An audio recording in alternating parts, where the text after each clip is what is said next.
Welcome to Of the Ether podcast, where we help the modern intuitive connect to their body, authentic self, the ether, and beyond.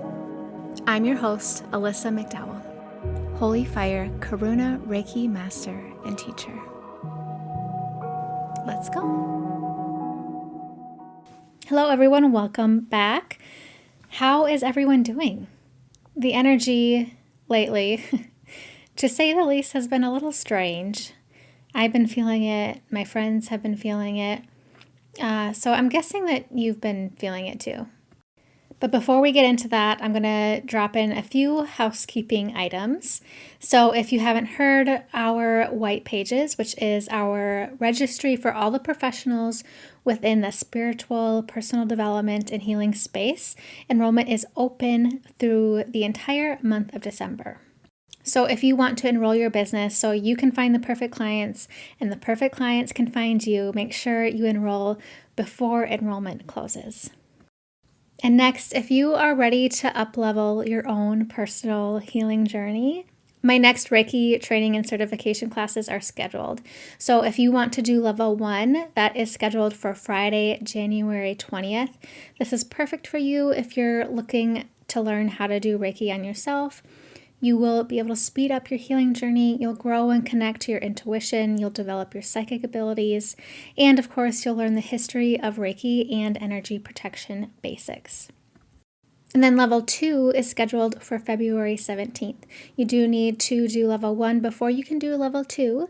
But again, this is another way to even more up-level or boost the Reiki that you already have. You'll learn how to do Reiki on others, your intuition will grow, your psychic abilities will grow again. You will get access to 3 Reiki symbols that kind of point the Reiki in very specific directions. And you will learn business best practices. So if you want to enroll for either one of those, make sure you do so before all the spots are filled. You can do so at kindpublishingco.com/thekindwitch. So as I was saying, the energy right now is really strange. A lot of us have either done a lot of healing work or you're about to start something super new, super fresh, and it's all about transition. But I've been really frustrated lately. I have been feeling super confused.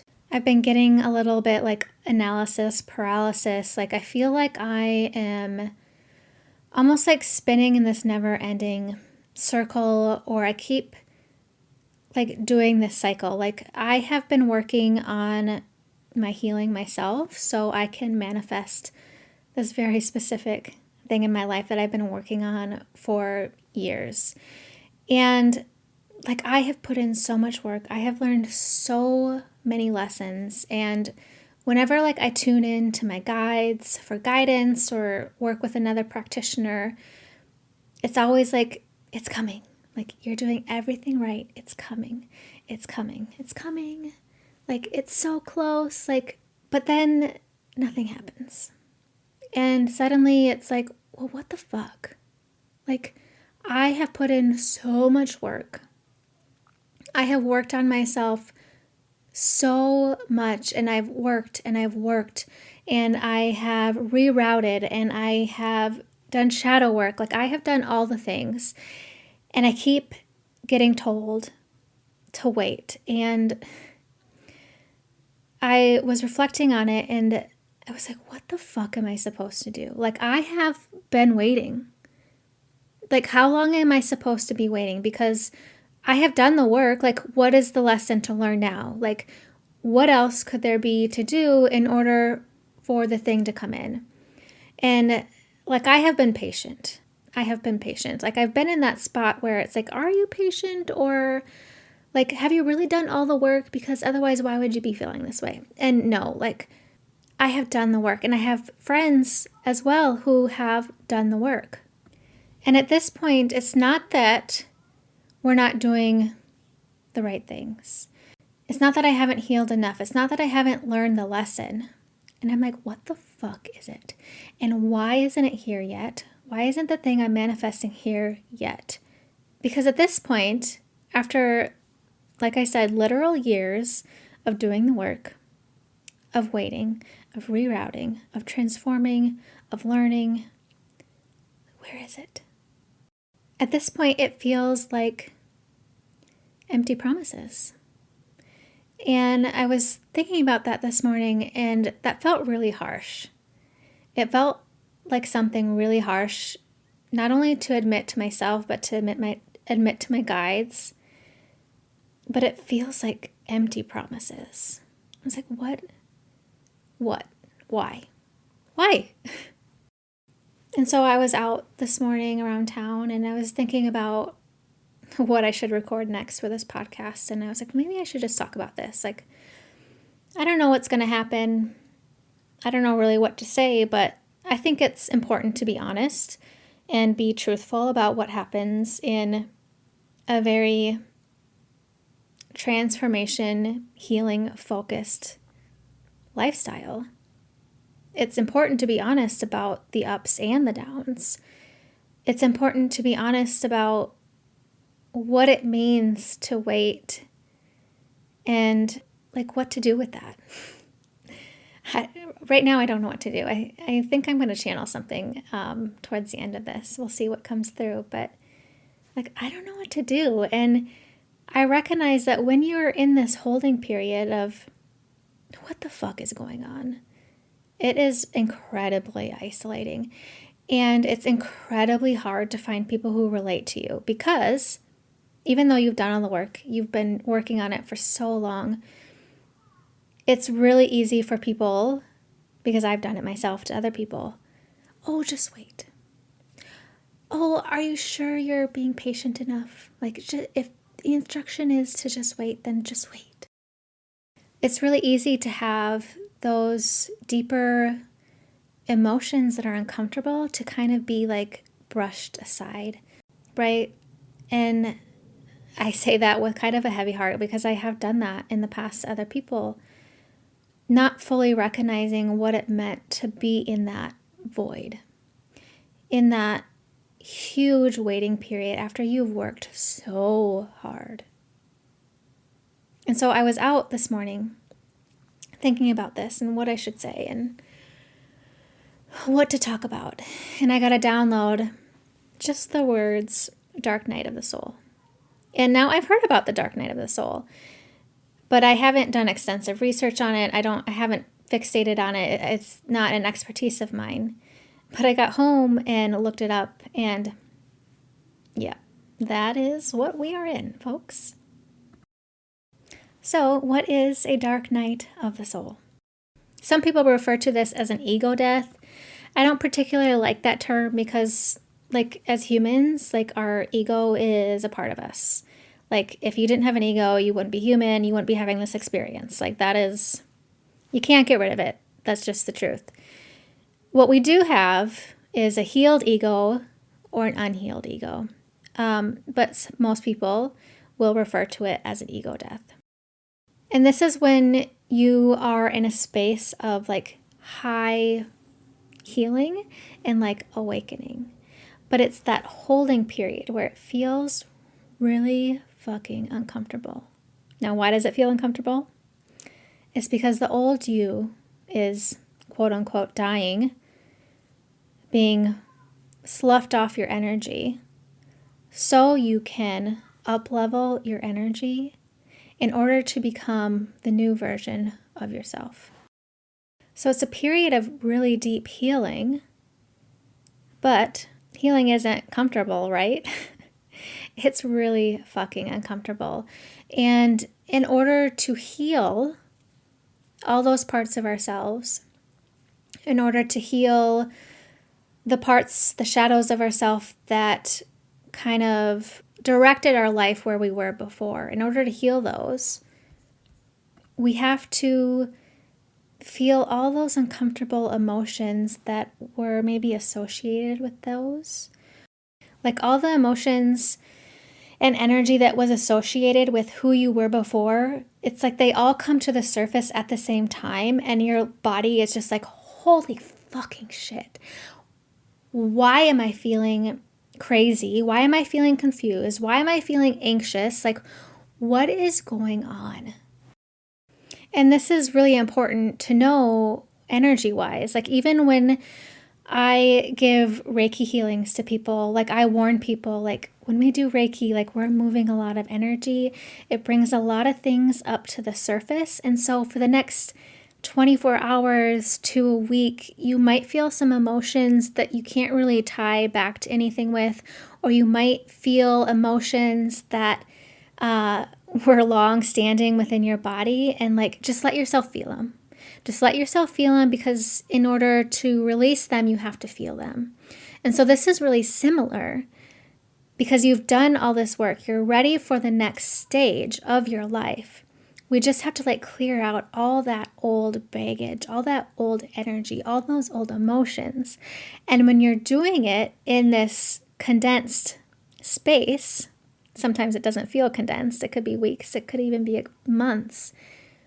But you're doing it all together, and it feels overwhelming, and it feels like a lot, especially when you've been told, or you can sense that the light at the end of the tunnel is right there. Like, it's right in your grasp. You just have to wait for all this shit to come off. And when you're experiencing a dark night of the soul, know that it is very common for people to seek professional help while they are in it, whether that's from professional therapists, whether that's Reiki healers, or any other kind of healer. It is very common for people to need help navigating through that period, because it is a lot. So it can be related to extreme sadness or crying. It can feel like a void, emptiness. You might feel a lack of motivation, because like, why do anything? Like, what's the point? Like, I've worked this hard and nothing is here. You might have a loss of appetite, or your appetite might just change in general. Maybe you feel like you need to withdraw from relationships or social situations, or maybe you're not sleeping good. Maybe you're having nightmares. Maybe you're irritable. Maybe your body hurts. Maybe you're confused. Maybe you have sense of worthlessness, or maybe you even have thoughts of suicide. Like, that is very, very common. It's very, very real. And again, it's why a lot of people seek help, either from their energy healers, or their therapists, or their psychologists, or their psychiatrists, whatever it is. If this is resonating with you, please know that you can seek help for this. Dark nights of the soul can be triggered by a number of different life events. In my case, I believe it was triggered by just like all the healing and the personal work, the shadow work that I've been doing. But it can also be brought on by really severe or complicated or hard life events. Maybe you lost a job. Maybe you lost a loved one. It can be brought on by any really major life event. And again, it's a process that is necessary for your energetic body to shed who you used to be, the old version of yourself, so you can transform into the person that you are becoming. It's there so you can elevate your energy to the higher being, the higher vibrational being that you're becoming, if you will. It's ascending you into higher levels of consciousness. All right, so what do you do if you are experiencing a dark night of the soul? And I hate this. I cannot even tell you how much I hate this. But really, it's to wait. It's to feel the feelings. And really, largely, it's to wait. Because it is coming. What you are seeking, what you are ascending to, is inevitable, and it is coming. But besides that, what else can we do? The very first thing that I learned that brought peace to me was just like having a name for it, which is a really small thing, but I was like, oh, okay, that makes a lot of sense. I'm not crazy. I can see the why as to why this holding period, if you will, is necessary.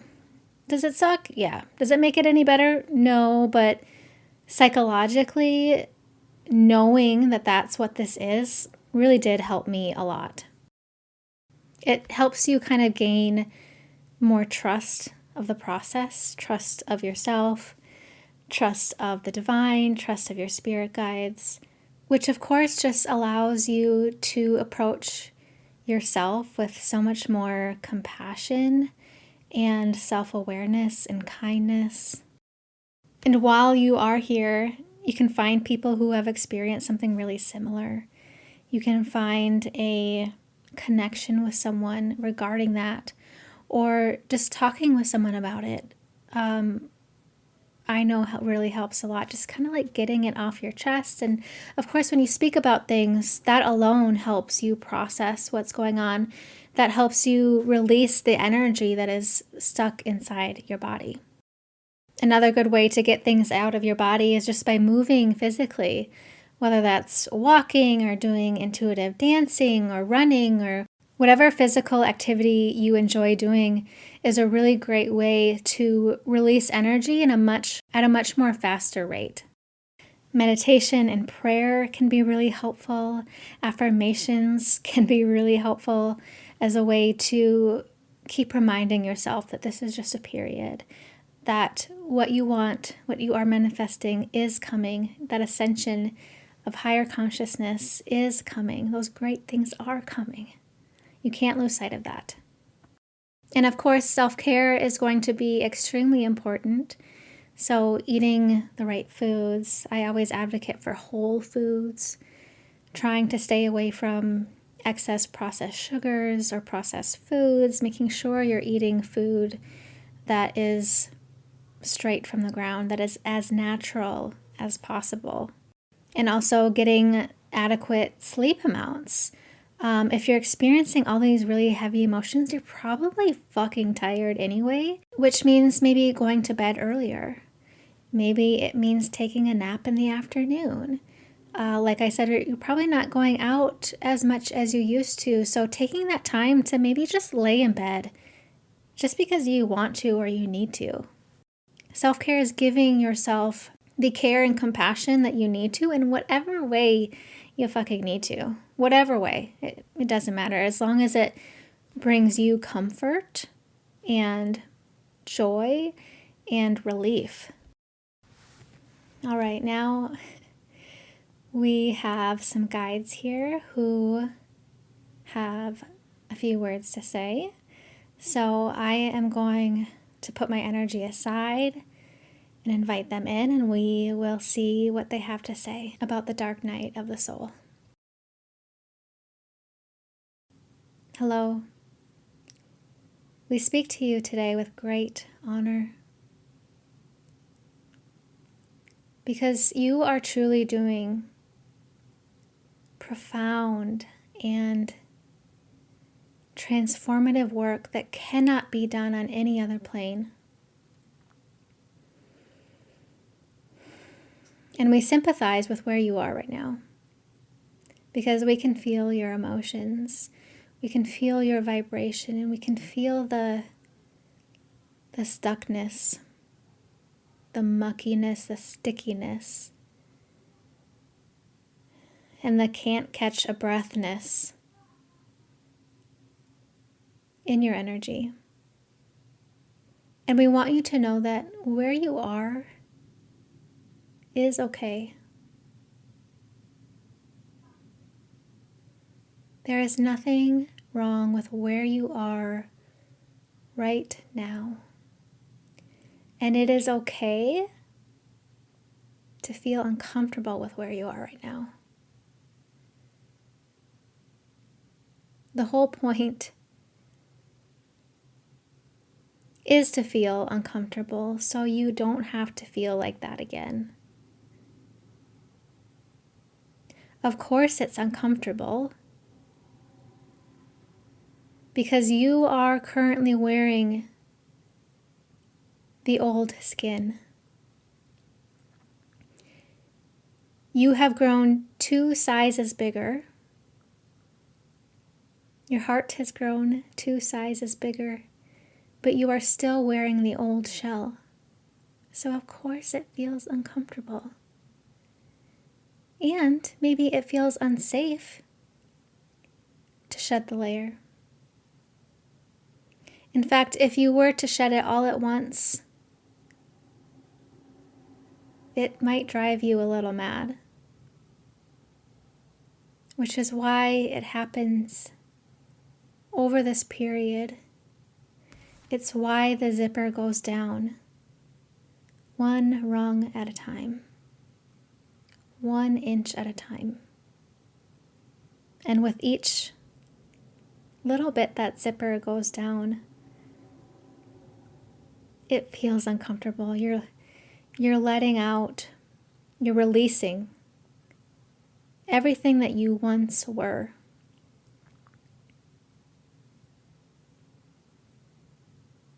So yes, it does take some time. And we recognize that it feels uncomfortable. But you will get through this. And we will help you if you ask for help. We may be able to speed up the process a bit, but we cannot unzip the zipper in one fell swoop. It needs to be done in stages, little bits at a time. So when you do become this newer version of yourself, this higher ascended version of yourself, you can handle it and you can fully shine your light so you can fully grasp whatever it is you are calling in for whatever is meant for you. The only reason why it is not here right now is because you are still wearing that old shell.